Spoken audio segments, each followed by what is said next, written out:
नमस्कार, मैं हूं आपके साथ अंकिता पाल। बुलेटिन की शुरुआत करते हैं हेडलाइंस के साथ। भोपाल के कांग्रेस नेता अलमाज सलीम ने छोड़ा कांग्रेस का हाथ।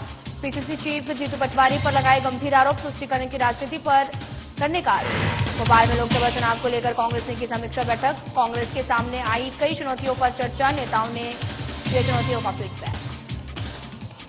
अंबिकापुर में स्वच्छता श्रमदान कार्यक्रम का आयोजन, पुलिस ट्रेनिंग सेंटर के जवानों ने किया श्रमदान, स्थानीय युवकों ने बढ़ चढ़ कर लिया हिस्सा। झाबुआ में भीषण गर्मी से लोगों का हाल बेहाल, 43 डिग्री के ऊपर पहुंचा शहर का तापमान, लोगों को पीने के पानी में हो रही दिक्कतें।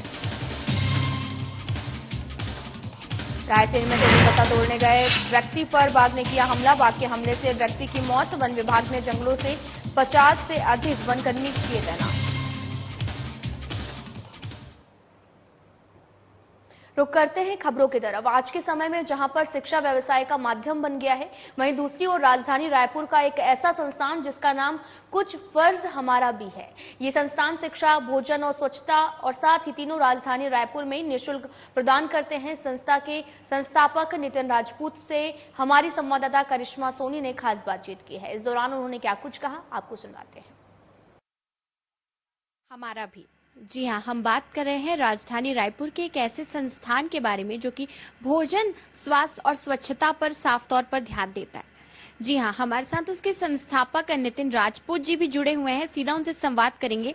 ऐसी संस्थान आप चला रहे हैं जो कि हर क्षेत्र में आगे काम कर रही है। देखा जाता है कि आप छोटी बच्चियों को और महिलाओं को जो है सशक्त बनाने के लिए मुफ्त में कंप्यूटर सिखाते हैं, उसके साथ साथ अस्पतालों में मुफ्त में निःशुल्क भोजन भी पहुंचा रहे हैं, और उसके साथ साथ आप हर दिन देखा जाता है कि सप्ताह में एक दिन बाहर निकलकर और अपने वॉलेंटियर्स के साथ जो है रायपुर राजधानी को स्वच्छ बनाने का भी काम कर रहे हैं। ये जो संस्थान है कुछ फर्ज हमारा भी, तो ये कब से शुरू हुआ, इसकी शुरुआत कैसे हुई? मैम, ये 23 मई 2018 को शुरुआत हुआ था स्वच्छता को लेकर। मैं भाटा गांव से शंकर नगर अपने घर जा रहा था, तो मैंने रास्ते में देखा कुछ महिलाएं आपस में झगड़ा कर रही थी स्वच्छता को लेकर, कचरे को लेकर कि कचरा तूने फेंका है। एक महिला बोलती थी तूने फेंका है। बहुत सारे वहाँ पे लोग थे, इकट्ठा थे सब।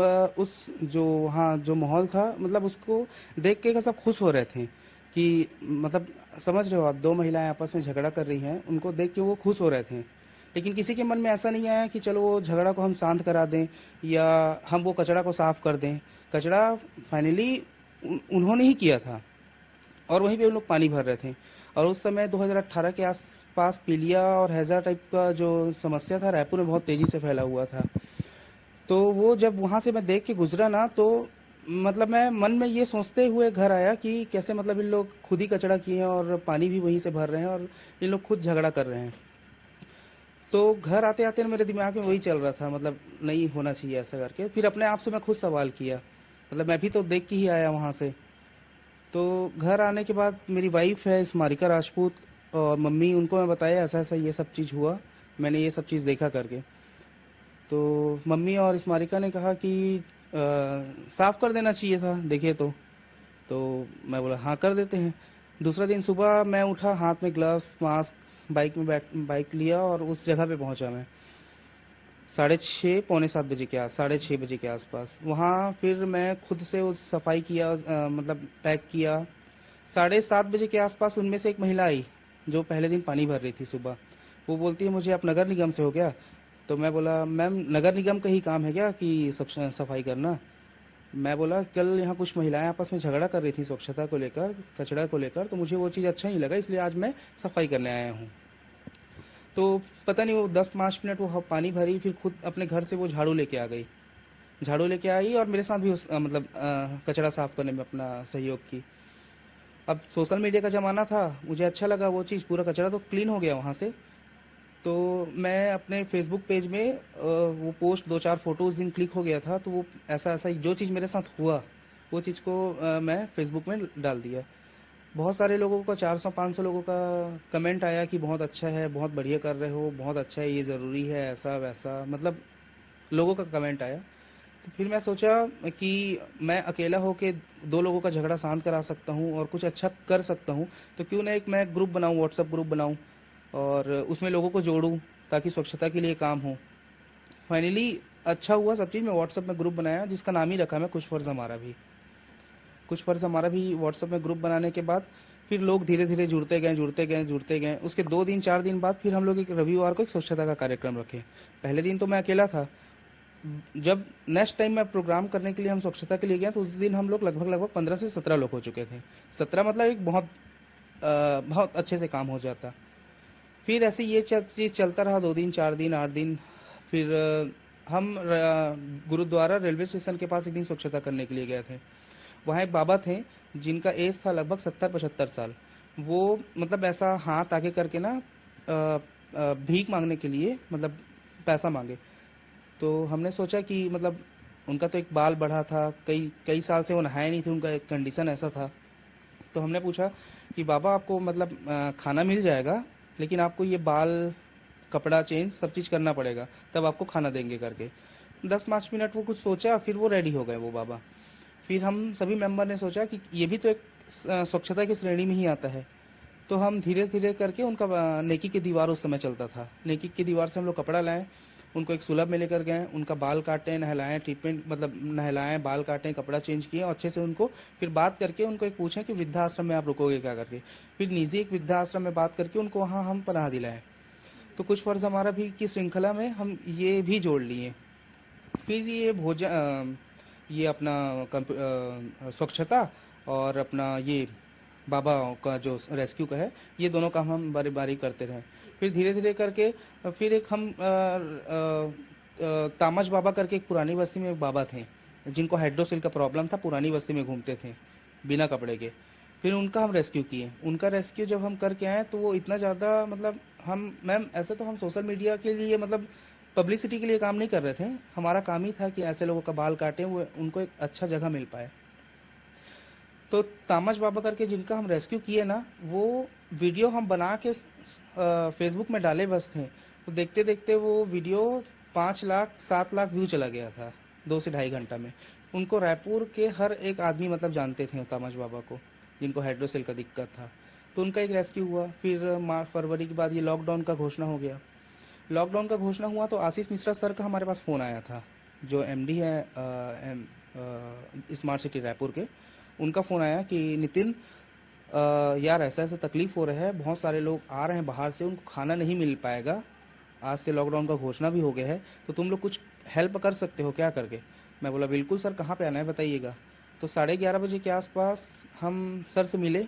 फिर उस दिन से हम भोजन के लिए भिड़ गए, मतलब राहगीरों को भोजन देना है हमको कर। यानी कि अस्पतालों में भी जो है आप लोगों को मतलब 700 लोगों को आप जो है आज के समय में देखा जाता है कि मुफ्त में जो भी खाने पीने की चीजें होती है अस्पताल तक पहुंचाते हैं। तो ये सब जब आप शुरू किए थे तो इसकी प्रेरणा मतलब कहाँ से, जैसे कि आपने बताया कि कचरा जो है वहां से शुरुआत हुई, आपने सफाई की। अब जो है देखा जाता है कि जब आप जनता तक ये खाना पहुंचाते हैं तो काफी दुआएं भी लगती है लोगों की, तो फीडबैक कैसा रहता है जनता का? बहुत मैम, बहुत बहुत बहुत बढ़िया रहता है। अभी 25 तारीख को होली था, 25 मार्च को 3 दिन 4 दिन होली के समय सब दुकान बंद रहता है। तो हम तो डेली खाना बांटने के लिए जा ही रहे हैं हॉस्पिटल। तो एक डीके हॉस्पिटल में शाम को एक महिला बोलती है कि भैया कल तो होली है, मतलब कल तो आप लोग भी नहीं आओगे, नॉर्मली सब दुकान बंद रहता है। तो जो महिला का बात करने का जो मतलब उनका जो भाव था ना, मतलब एकदम इतनी मतलब बेबस थी वो, मतलब उनके पास कुछ शब्द ही नहीं था, मतलब आप लोग तो कल नहीं आओगे भैया, ऐसा था उनका। तो मैं उनको बोला मैम दीदी ये हमारा काम ऐसा है कि कुछ भी हो जाए हमारा ये भोजन सेवा चलेगा। अब होली है, नॉर्मली स्टाफ लोगों का सभी का छुट्टी रहता है, तो मैं, मेरी वाइफ और 2-4 पूनम जुमवानी और 2-4 ग्रुप के मेंबर हैं।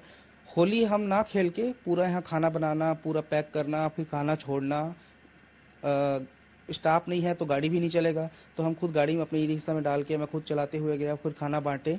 तो ये सिलसिला हमारा भोजन का मतलब कंटिन्यू चला। तो भाव वहाँ से समझ में आया कि उनको ज़रूरत है और ज़रूरत के समय हम किसी के काम नहीं आ रहे हैं, तो फिर क्या मतलब ऐसी संस्था का।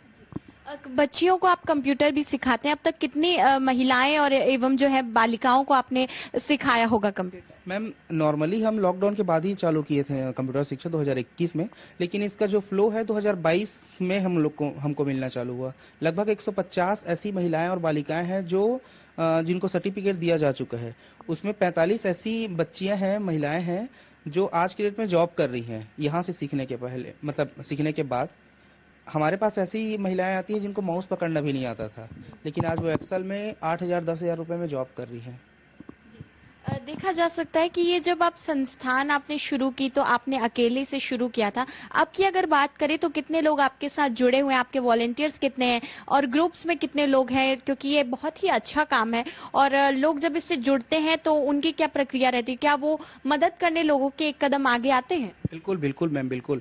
रायपुर की अगर मैं बात करूं तो इतने अच्छे लोग हैं रायपुर में, इतने बढ़िया लोग रायपुर में रहते हैं कि अगर आप कुछ अच्छा काम कर रहे हो तो बिल्कुल सपोर्ट करने के लिए रायपुर की जो जनता है, जो लोग हैं यहाँ, वो बिल्कुल आपके सपोर्ट करने के लिए एकदम बैक टू बैक आगे आएंगे ही आएंगे। जैसे नॉर्मली आज हमें एक ट्राईसाइकिल की जरूरत है, कोई नीडी आया, उनको ट्राईसाइकिल चाहिए, मैं ग्रुप में लिख के डालूंगा बस कि आज एक ऐसा है, हमें ट्राईसाइकिल चाहिए, 15 मिनट में ट्राईसाइकिल आ जाएगा।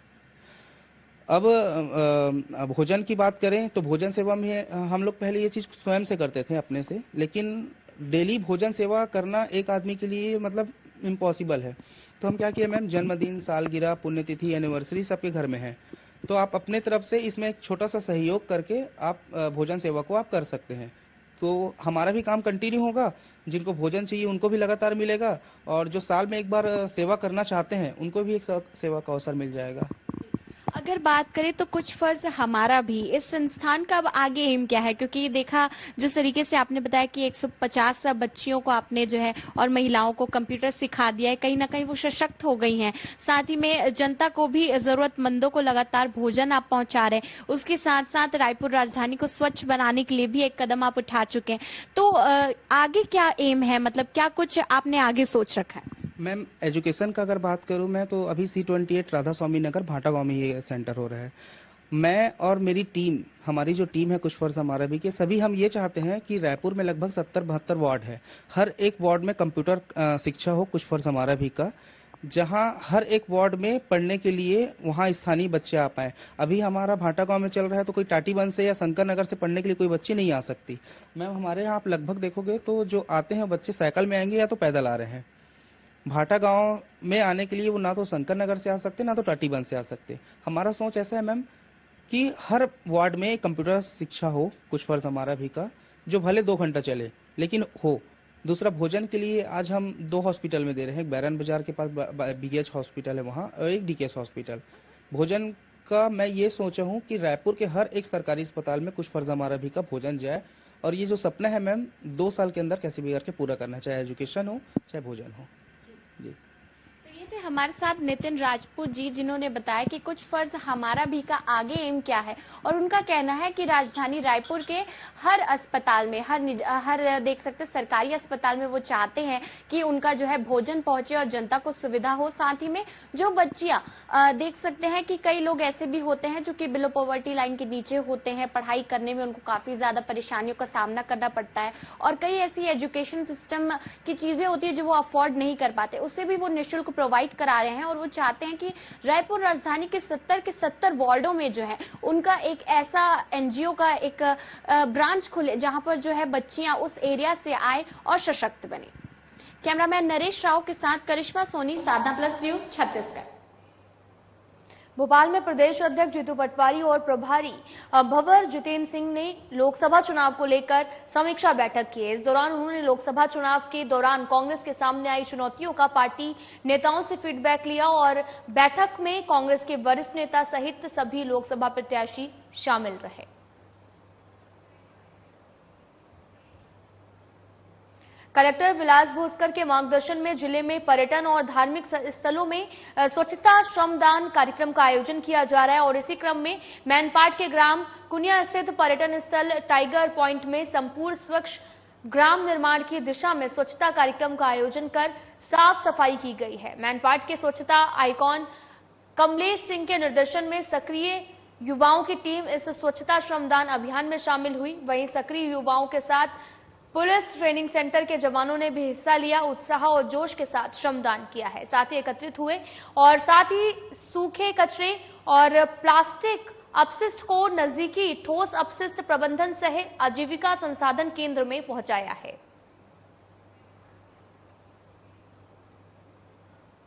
राजधानी भोपाल में एक पुलिसकर्मी के साथ कुछ दबंगों ने मारपीट की है। जानकारी के अनुसार आपको बताते चले कि हबीबगंज थाने में एक महिला मजिस्ट्रेट की गाड़ी के एक्सीडेंट की सूचना पर पुलिसकर्मी पहुंचे थे। तभी पीछे से आए नशे से धुत एक युवक ने गाली गलौज करते हुए मारपीट शुरू कर दी। इस दौरान पुलिसकर्मी को गंभीर चोटें भी आई हैं।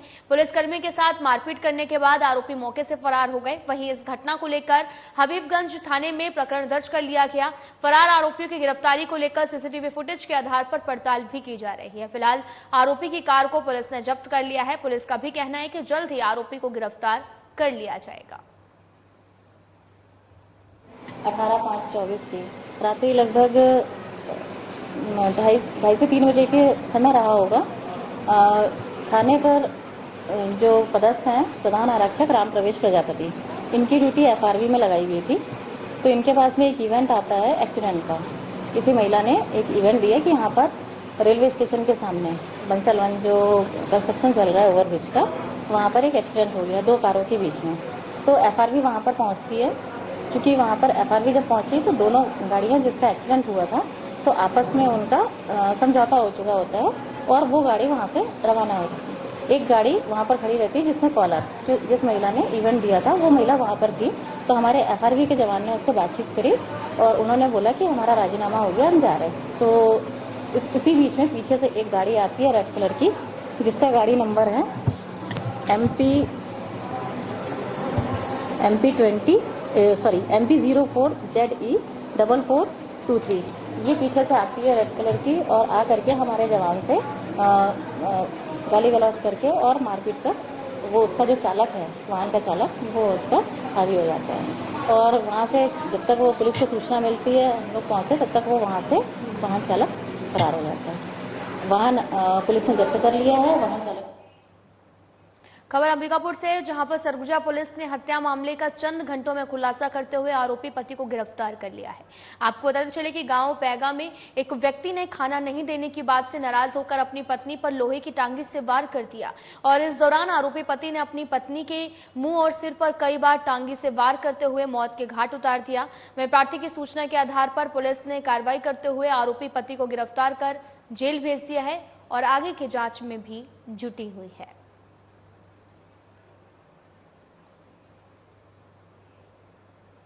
आज के दौर में जहां लोग अपने घरों को मॉडर्न चीजों से सजाते नजर आते हैं, वहीं पुरानी चीजों को रिप्लेस करते हुए नजर आते हैं।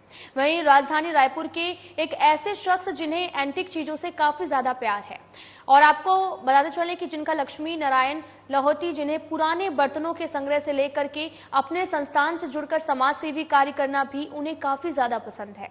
हमारी संवाददाता करिश्मा सोनी ने लक्ष्मी नारायण लाहौटी से खास बातचीत की है। क्या कुछ कह रहे हैं, सुनाते आपको। जब आज के समय में लोग अपने घरों में पुरानी चीजों को मॉडर्न चीजों से रिप्लेस करते नजर आते हैं और नई चीजें जो है रिप्लेस करते नजर आते हैं, वहीं राजधानी रायपुर में एक ऐसे शख्स रहते हैं जिन्हें पुरानी चीजों से काफी ज्यादा लगाव है। जी हाँ, हम बात कर रहे हैं रायपुर राजधानी में रहने वाले लक्ष्मी नारायण लाहौटी जी की, जो देखा जाता है कि कई सीरीज के जो है नोट्स कलेक्ट करते नजर आते हैं और जो काफी ज्यादा मुश्किल का काम होता है, क्योंकि ऐसे में देखा जा सकता है कि पूरे देश में जब नोटों का फ्लो होता है तो अलग अलग सीरीज के नंबर के नोट जो है विभिन्न जगहों पर होते हैं, लेकिन इनका कलेक्शन इतना प्यारा है कि हम आपको क्या बताएं। साथ ही में पुरानी चीजों का संग्रह करना इन्हें काफी ज्यादा पसंद है। यूनिक चीजें हैं इनके पास हमें देखने को मिली है और ये देखा जा सकता है कि विभिन्न संस्थानों से भी जुड़े हुए हैं। सीधा उनसे संवाद करेंगे। लक्ष्मी जी, हम देखते हैं कि आप कई सारे जो है संस्थानों से भी जुड़े हुए हैं, आपका खुद का जो है एक संस्थान भी है, उसके बारे में हमारी जनता को पहले कुछ बताइए। नमस्कार, मेरा नाम लक्ष्मी नारायण लाहौटी है। लाहौटी मित्र मंडल का मैं संस्थापक हूं, जिसमें हमारे अनेक सदस्य हैं। 27 से ज्यादा हमारे सक्रिय सदस्य हैं। इसके अलावा हम कुछ न कुछ एक्टिविटीज करते रहते हैं। विभिन्न सामाजिक संस्थाओं से, व्यावसायिक संस्थाओं से भी मेरा संबंध रहा है, जिसमें रायपुर सराफा एसोसिएशन का मैं 5 बार उपाध्यक्ष रहा हूं एवं छत्तीसगढ़ चैम्बर ऑफ कॉमर्स, जो कि छत्तीसगढ़ की सबसे बड़ी व्यावसायिक संस्था है, जिसका कि मैं पूर्व 3 बार उपाध्यक्ष रह चुका हूं। वर्तमान में संग्रह करना की जो कला की आपने बात करी है, वो बरसों बरस से है। कुछ चीजें तो मुझे विरासत से मिली और उसके बाद मैंने उसको आगे किया। मेरे पास पुराने बर्तन हैं, छोटी साइज के बर्तनों का मैं ज्यादा संग्रह करता हूं ताकि वो जगह कम घेरे, जिसमें गिलास, कटोरी, लोटा, बाउल, इसके अलावा हर टाइप की चीज। मेरे पास ऐसी गिलास है जिसमें एक गिलास पानी भरने के बाद दूसरी गिलास में अगर आप उसे करते हैं तो 256 गिलास उसमें पानी आएगा। यानी उस गिलास कितनी छोटी होगी और वो गिलास कितनी बड़ी होगी, इतना आप कल्पना कर सकते हैं। नोटों के संग्रह की अगर बात की जाए तो नोटों के संग्रह में ऐसा है कि बरसों पहले एक व्यावसायिक लेन देन के दौरान मुझे 2-3 नोट मिले जो कि मेरे लैंडलाइन नंबर से मिलते थे। वो नंबर है 273755543555 और 650955। ये तीनों नंबर मेरे क्रमशः जिस हिसाब से ऑटो एक्सचेंज चेंज नंबर के हिसाब से नंबर चेंज होते थे उस हिसाब से मुझे संग्रह करने के दौरान मिले, तो मैंने उन नोटों का नंबर का कलेक्शन चालू किया। फिर कुछ ना कुछ चीजें मिलती गई। एक किसी को भी बोलता था यार कोई अच्छे नंबर है तो बताओ, तो 786 लोग 786 से आगे नहीं बढ़ते थे। मैंने उसको एक कौमी एकता का संदेश दिया, क्योंकि विगत 25 साल से मैं मंच संचालन कर रहा हूं। हम लोग थोड़ा सा फास्ट डिसीजन सोचने की क्षमता रखने वाले लोग होते हैं। मैं कभी भी हूं तो मैंने सोचने की प्रवृत्ति डाली कि इसमें सोचे तो क्या सोच सकते हैं कि जो नया होगा। तो वो नया ये हुआ कि मैंने कौमी एकता का नंबर निकाला, यानी 786 और 108 786, यानी हिंदू मुस्लिम मुस्लिम हिंदू नंबर हुए। तो इस तरह से क्रम बढ़ते गया। मैंने अल्टरनेट नंबर निकाले 1 2 3 4 5 6 एंड देन 6 5 4 3 2 1, यानी उसका उल्टा। तो क्रॉस एंट्री के नंबर निकलते हैं, जिसको हम लोग टेक्निकल भाषा में, तकनीकी भाषा में हम लोग क्रॉस एंट्री बोलते हैं। एक ही सीरीज के एक ही नंबर हो तब तो डुप्लीकेट करते हैं, लेकिन एक ही नंबर हो, अलग अलग सीरीज हो, जिसको हम लोग अपने तकनीकी भाषा में प्रीफिक्स से बोलते हैं, तब वो नोट ओरिजिनलिटी लाते हैं। ऐसे हमने यूएनसी नोटों का कलेक्शन किया। यूएनसी का मतलब होता है अनसर्कुलेटेड नोट, एकदम नए नोट जिसके बीच का जो सफेद हिस्सा रहता है उसमें कुछ भी लिखा हुआ नहीं रहता, यानी वो करेंसी नोट कहलाता है। तो इस टाइप से नोट हमको मिलते गए। मुझे रिश्तेदारों से मिले, मेरे बच्चों ने मुझे बहुत साथ दिया। मेरी 2 बेटियां हैं, दोनों बेटियों ने मुझे साथ दिया। एक तिल्दा निवासी कनक भट्टड़ है, एक बागबारा की दीपिका सारडा है। मेरे दोनों दामाद से मुझे सहायता मिली और दोस्तों से संपर्क करते रहे, बैंकों से संपर्क किया, वहां के कैशियरों से संपर्क किया, उन सब ने मुझे साथ दिया और ये संग्रह बढ़ता गया बढ़ता गया बढ़ता गया। ये जो इंटरेस्ट आप में जागा है, ये जो जितनी भी सीरीज है, और हम देखते भी हैं कि आपने कई रिकॉर्ड्स भी बनाए हैं, वर्ल्ड रिकॉर्ड्स बनाए हैं, तो इसका इंटरेस्ट कहाँ से शुरू हुआ? मैंने बताया ना, शुरुआत मुझे एक बार नंबर देखने से शुरुआत हुई। उसके बाद मैंने मिसप्रिंट नंबर निकाले। मिसप्रिंट नंबर में मेरे पास ऐसे नोट भी हैं जिसमें मैं आपको बताऊंगा उन नोटों को। ऐसे नोट के नंबर भी हैं जिसमें डांसिंग नंबर है, ऊपर नीचे नंबर हो गए हैं। इसके अलावा ऐसे नंबर हैं कि एक तरफ नंबर दिख रहा है, दूसरी तरफ नंबर नहीं दिख रहा है। मुझे वर्ल्ड रिकॉर्ड मिला था सन 11 में। तो वो रिकॉर्ड मुझे ऐसा मिला था कि मेरे पास 1000 रुपए का एक ऐसा नोट है जिसमें गांधी जी के सर पे बाल है। आप किसी भी कार्यालय में चले जाइए, आपको गांधी जी के सर पे बाल की फोटो नहीं मिलेगी। आप कोई भी नोट देखिए, उसमें ऐसा नहीं मिलेगा कि गांधी जी के सर पे बाल है। जब मैंने वर्ल्ड रिकॉर्ड में इस चीज की अप्लाई करी, उन लोग आए, देखे, उन्होंने उसको सर्टिफाइड किया, यानी कि उन लोगों को जांचे, परखे, एनालिसिस किया कि नोट कहीं नकली तो नहीं। बोला बिल्कुल आप जांचिए, परखिए, मुझे कोई एतराज नहीं। तब उन्होंने उससे सही नोट कहा और देखा, तो उसके बाद मुझे इस चीज का सम्मान पत्र दिया, प्रमाण पत्र दिया। मैंने एक सीरीज बनाई 1 से 1000 तक के नोट की। ये आप देख सकते हैं, यहाँ पे 9 नोट है और 9 नोट 1686 रुपए कीमत होती है, लेकिन आज की तारीख में लाखों रुपए कीमत इसके लिए है कि सब नोट के नंबर एक ही है, 786 786 786 786, ऑल नंबर 786 है। तो ऐसे कलेक्शन करते गए। बहुत पुरानी एक कहावत है कि लोग मिलते गए, कारवां बनता गया। मैं अकेला ही चला था जानिबे मंजिल, लोग मिलते गए, कारवां बनता गया। लोग मिलते जाते हैं, कारवां बनता जाता है।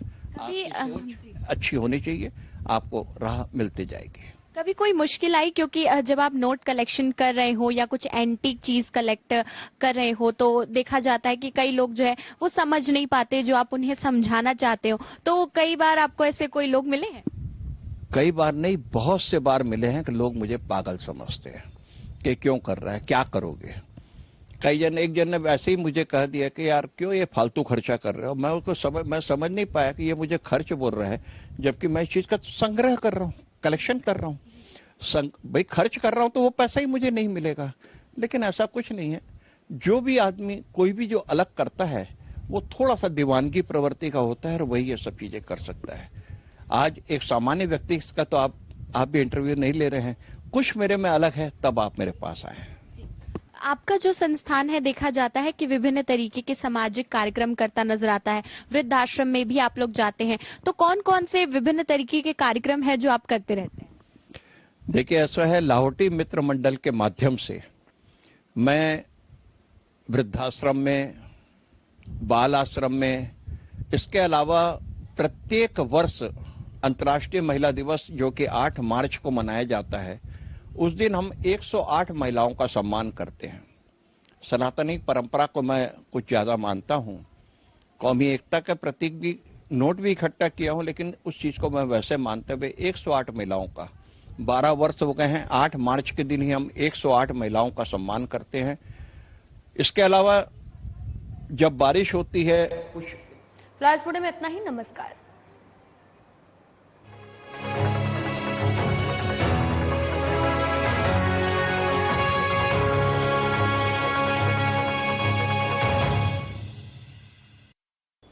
क्या आप